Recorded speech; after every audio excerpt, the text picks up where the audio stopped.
What if I told you that one of the NFL's most reliable players has suddenly stumbled, and that history says there's every reason to believe he's about to explode back onto the scene? That might not just be wishful thinking for Falcons fans, it might be a statistical reality. As we enter a critical new chapter for Atlanta, there are signs that point to the resurgence of not one, not two, but three key figures within the organization. But before I tell you all about it, hit the like button and let us know in the comments. Rise up! Now, at the top of that list is none other than Younghoe Koo, a name that has been synonymous with precision kicking in Atlanta for 5 seasons, until last year, when things unraveled in unexpected ways. Koo's 2023 season wasn't just a step back, it was a statistical cliff. He hit on just 73.5% of his field goals, the worst mark of his career by a staggering margin. To grasp how shocking that is, you have to understand what came before. In every single one of his 5 previous seasons, his lowest field goal percentage was still a stellar 86.5%. That's a 13-point drop. For context, this isn't just a kicker having a bad day.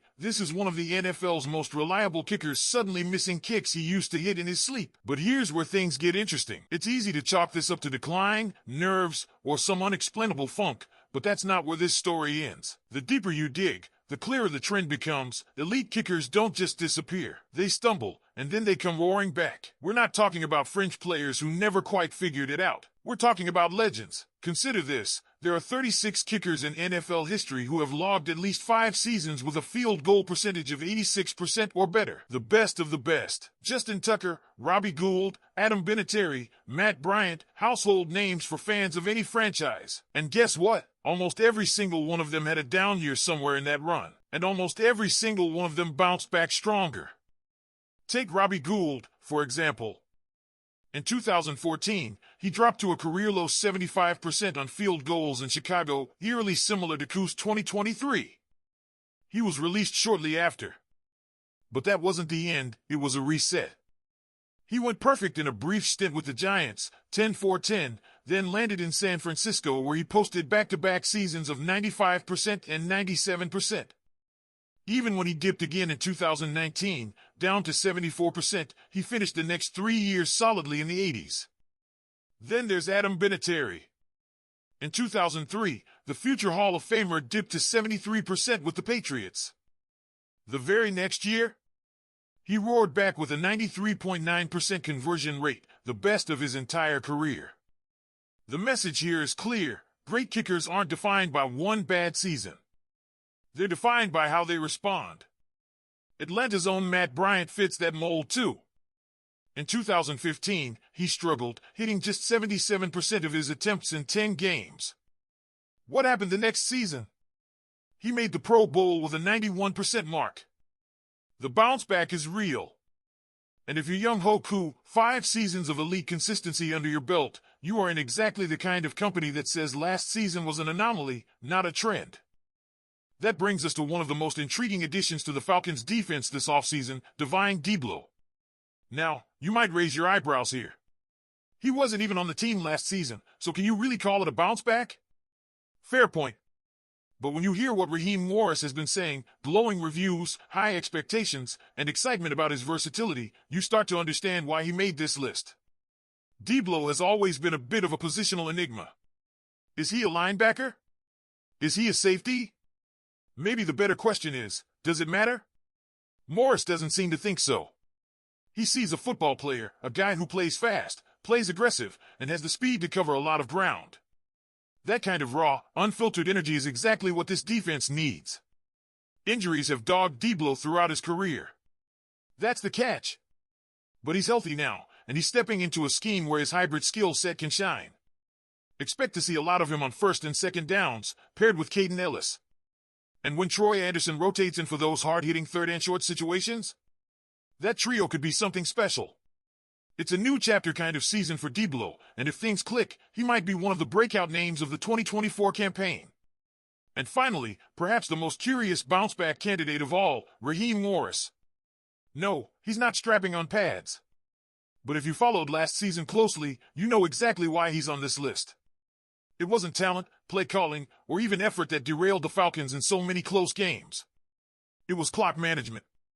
The kind of decisions that leave you yelling at your TV, scratching your head, and asking, why didn't we call a timeout? Now, let's be real. No one's perfect. But for Morris, last year's time management issues weren't just a flaw, they were a fatal flaw. And to hear the hopeful tone behind this bounce-back prediction is to imagine Morris walking through the offseason with a new obsession. Clocks. Timers.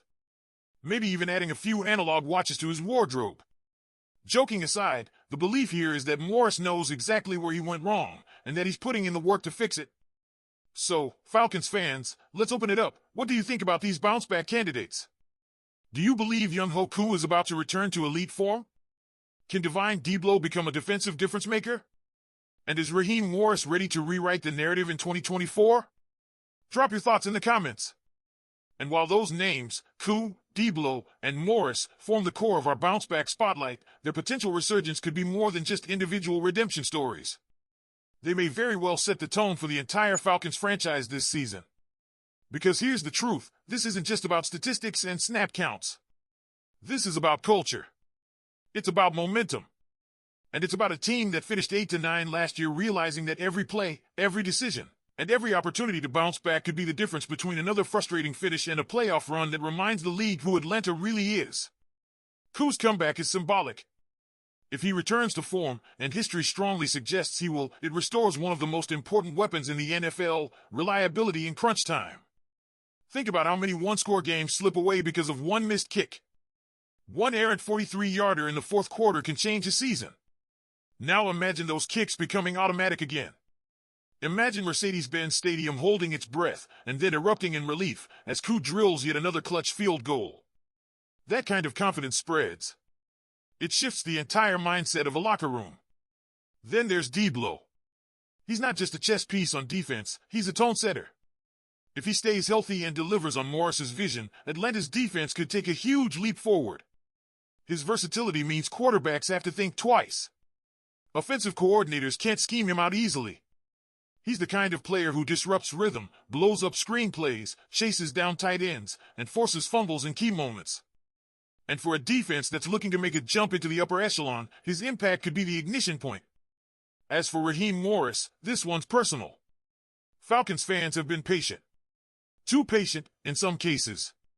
They've endured heartbreak, inconsistency, and blown leads that still sting years later. Morris can't afford to be pretty good anymore. He has the talent. He has the respect of the locker room. What he needs now is polish under pressure. His bounce back isn't about reinventing the wheel, it's about mastering the moments that matter most. The late half drives. The red zone decisions. The timeouts that save games rather than burn them. If he can correct course, this team can surprise a lot of people. So now, Atlanta, the floor is yours. We've seen the numbers. We've heard the optimism.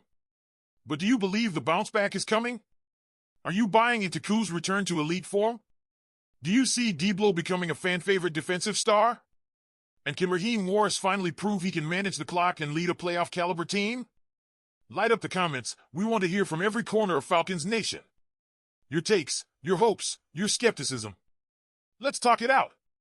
And if you're feeling the energy for this season, hit that like button, subscribe for more deep dive coverage, and don't miss what's coming next. Go Falcons!